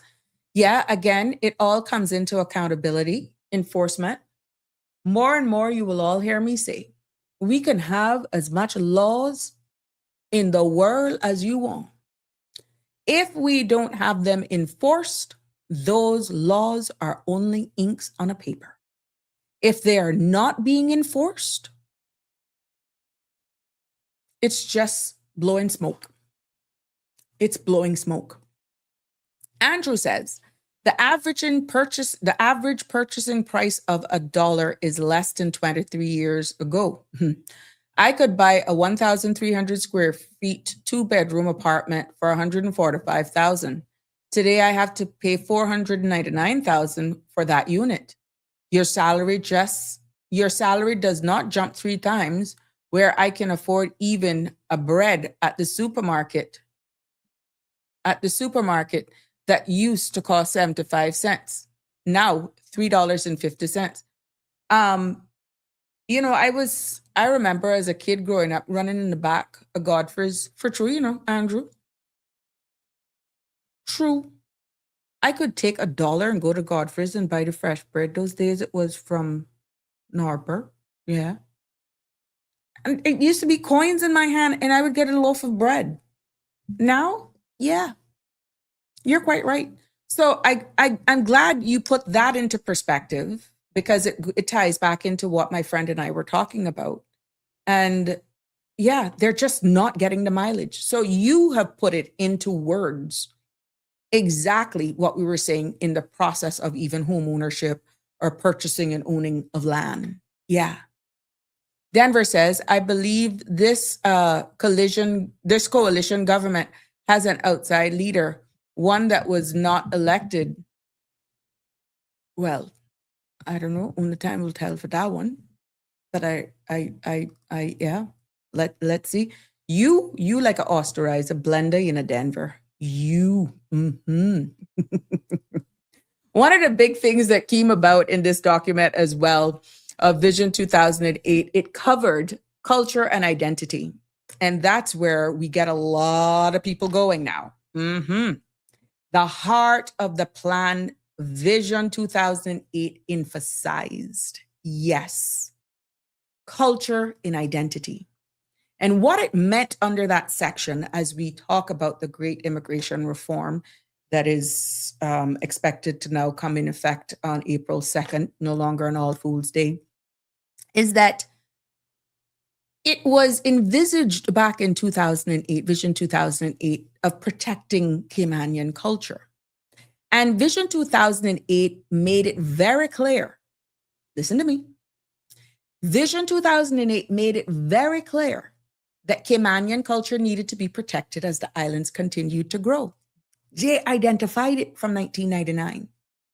And even back then, the people back in 1999 were noticing how fast the population was changing and how easy it was for local traditions to be overshadowed. We're talking 25 years backwards. And in the same Vision 2008, the plan encouraged Cayman to be international, but it also talked about keeping its culture roots strong. Yeah. And that is profound, my friends, because our visionaries, going back as far back as 1999, saw certain dilution of exactly where we are today. Yes.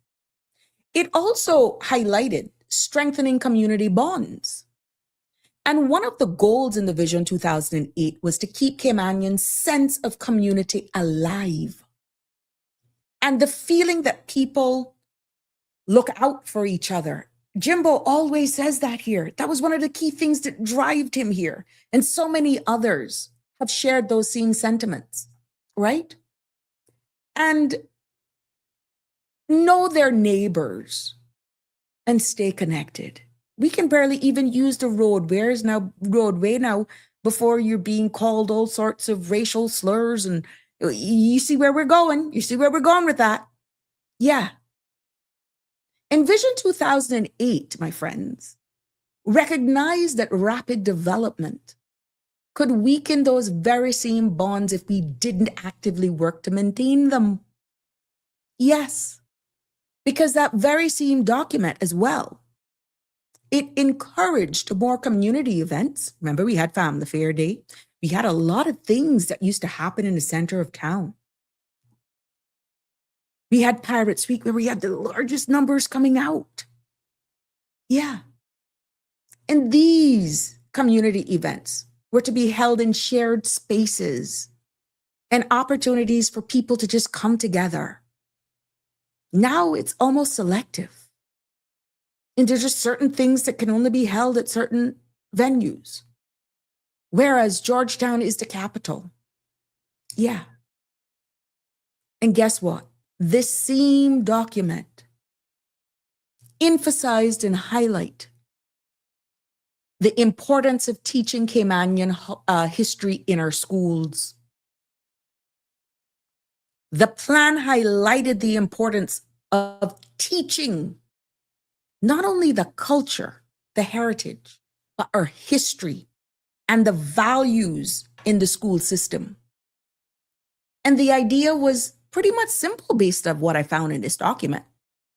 That if young people understood where Cayman came from, and this goes for even those who are now here a part of us, because we don't talk about it enough, there was a great chance that if our young people understood where Cayman came from, they would be more likely protected in the future. If you ask some of these children about Bada and Bayreuth and Comart and Kirk Plaza, they'd be, what are you talking about? They don't even understand Cayman without a Cayman Bay. They can't, what are you talking about? That's the look on their face. Yeah. And Mr. Williborden store, Miss Doris, yeah. You could not, they would be just as lost, Miss Hazel Fudge. They would be just as lost. They wouldn't have a clue. 19 hole, Borden's Pizza. Yeah, I'm going there. Good evening, caller. You're live on Sabrina Speaks. You got 5 Good minutes. evening, Mr. Sabrina. Hi, how Hello, are good you? evening, Cayman. I'm doing good, enjoying the little drizzles of rain. I hope you're doing good. Y- yeah, the old Cayman of yesterday, huh?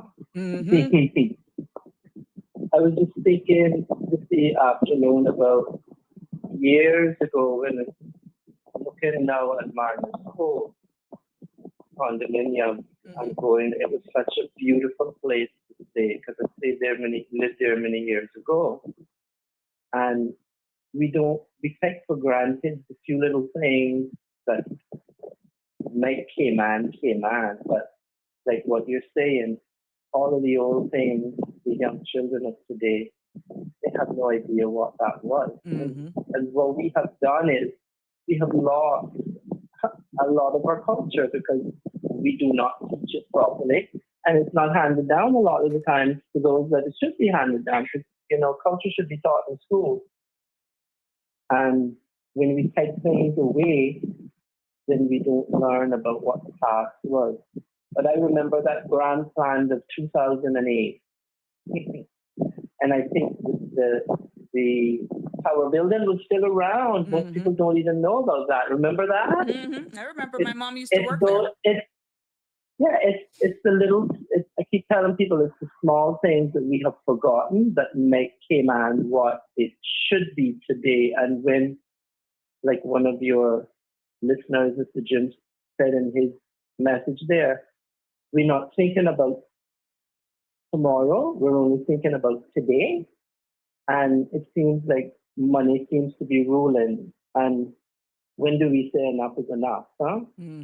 And we had a chance back then in 2008, and a lot of the things were never ever put into play. And like you rightfully said yesterday, here we are today.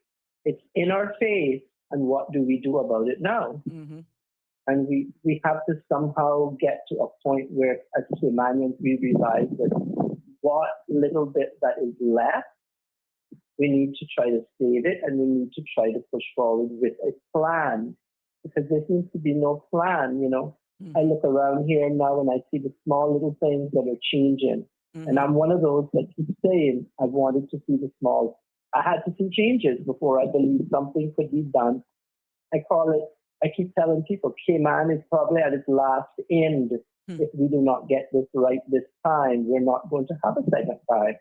Because the generation growing up today, they're not interested, a lot of them, of what the past used to be or what the Bayreuth or the Bada shoe store or the Comar or the Marin supermarket. They have no idea what it was. Yes. They have no idea of what it was when Cayman was there. I remember going to Marin's and shopping. And remember the one that used to be there just down opposite of Burger King. What was that called? Atlantic. Atlantic, and that's where you went, and you went to the shoe store up there on Eastern Avenue to get your shoes. And there were certain places we went that had what we needed. Miss Rose you know, store on the waterfront. Yeah, Miss Rose, and then we had Miss Iris as well. It's so much of what made Cayman, we have totally erased. Yeah. And it's good to see that we're trying to save some little things, like the building in Georgetown is being saved of the piece of land. progress has to come, Mm-hmm. but we should do a better job of trying to save something from the past so that we can tell our story. Right. Because we're losing our identity, or we're basically lost who we are, because we've not followed any plan. Mm-hmm. And, I keep saying it's the small little things that make Cayman Cayman. And today, I'm glad to say, speed has come down on one of the roadways in West Bay, all because 2 speed bumps have gone down on 2 sections of 2 roads. What has come But they down? need to, they put down 2 speed bumps Oh, okay. on the roads. It's the small little things like that, Mm-hmm. and then it's the other small things that when you wake up in the morning on a Saturday morning, do you really want to hear blowers blowing from gardening, or do you really want to hear construction on a Sunday? These are the small things that we need to get by Mm-hmm. to make life a little bit better for everybody. Because Mm-hmm. Cayman has lost, we have lost our identity as Caymanians. Mm-hmm. I keep saying there's only certain few places where you can go and find Caymanian today. I keep saying that, but we have to do a better job of when we plan for something, we plan for the future, and it takes each and every one of us, Mm-hmm. because no man is an island and no man is a mountain, or whatever, or however it goes. It goes with all of us trying to do our little part Mm-hmm. to try to fix what needs to be fixed in some shape. But we must have a plan. It's like I keep saying, we have all of this sun all year round, but why are we so dependent on fossil fuel? It just doesn't make any sense. So I'll leave you there, but Thank I'm you. just glad to hear that we're having these conversations, Mm-hmm. because, Ms. Sabrina, years ago, we would have been afraid to touch them. Mm-hmm. But we need to get back to what made us what we were.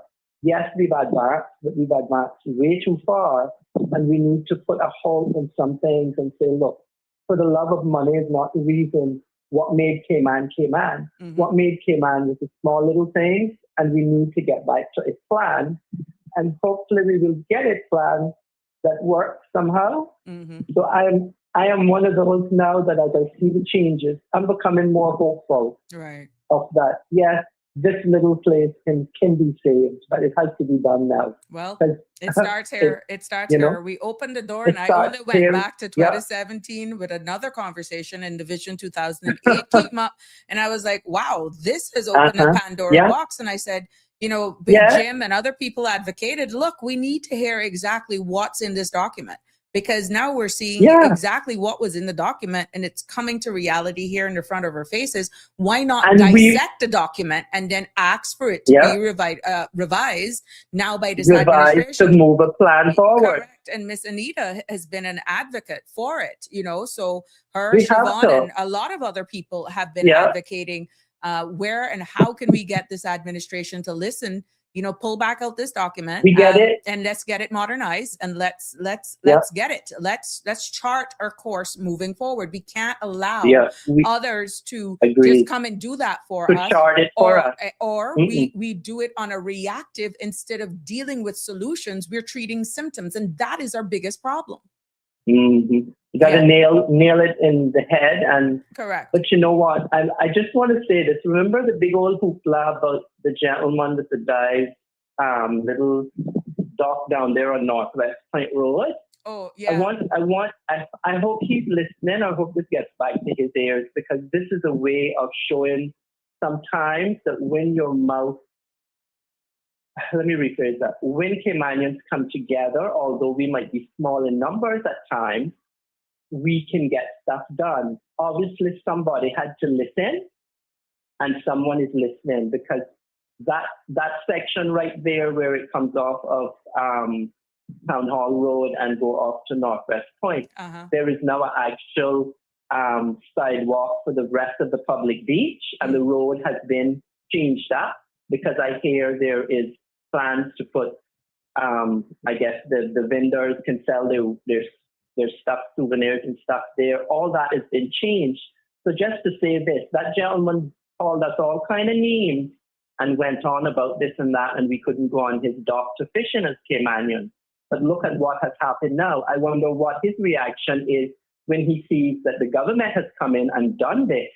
And what can he do? Well, I leave you there because that goes to say the power of Caymanians correct. in numbers Correct. can move things and make things in this country get done, but they might be getting done later than we needed them. But at But least, look at how yes. look at how it was dealt with. Yeah. It was not dealt with arguments like the way he came to us and colored himself black in paint or whatever and called us monkey memes or whatever. Look at how it was dealt with. Right. And that is just one thing that has happened here recently. And I am happy to see it. And another, the public beach, Governor's Beach, now has a sidewalk fully in front of it also.